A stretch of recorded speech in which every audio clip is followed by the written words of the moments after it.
We just got back from a trip to the Philippines. We left on February 23rd and actually flew into Seoul, Korea, and then flew on to Cebu, Philippines after that. We were gone until March 9th, so we were there for about 2 weeks, and it was a really incredible trip.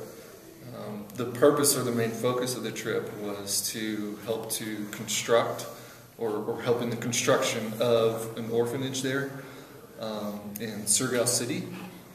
Surigao City is on the southernmost large island of the Philippines, but it's on the northern tip of that island, and it's in the province of Mindanao and the region of Surigao. So Surigao City is a city of about 170,000 people, but there's a lot of areas that are fairly poor. And the orphanage that we were building or constructing was in Sabang, which is one of the poorest areas of the city, one of the poorest districts. So it's probably one of the poorest in the country as far as population. But yeah, it was a wonderful trip. We had some opportunity to not only help in the construction, but also go out into the community and help in other ways.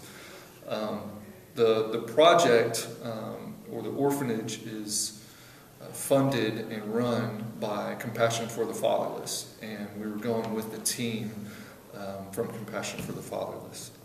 Dr. David Pierce was the leader and founder of that ministry, and it's on the same property of another ministry or another nonprofit called Fruitful Harvest.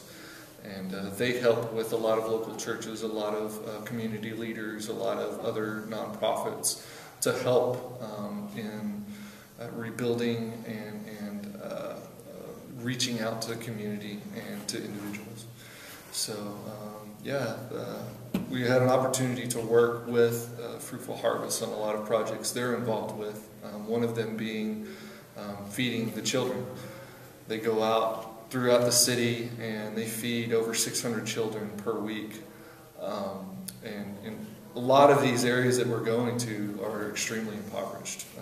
It's not like here in the United States where you see poverty, but the level of poverty there is much more desperate, much lower than what you would see here in the United States. I would say a large majority of the houses in the outskirts of the community are built with whatever they can find.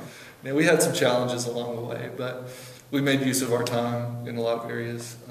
If we weren't working on the orphanage, if an opportunity came up to go and reach out to the community, whether it was the feeding program or going to meet local officials or local leaders, we took advantage of those opportunities. For a full version of the story, pick up a copy of the Waxahachie Daily Light or read it online at waxahachietx.com. This has been Andrew Branker reporting.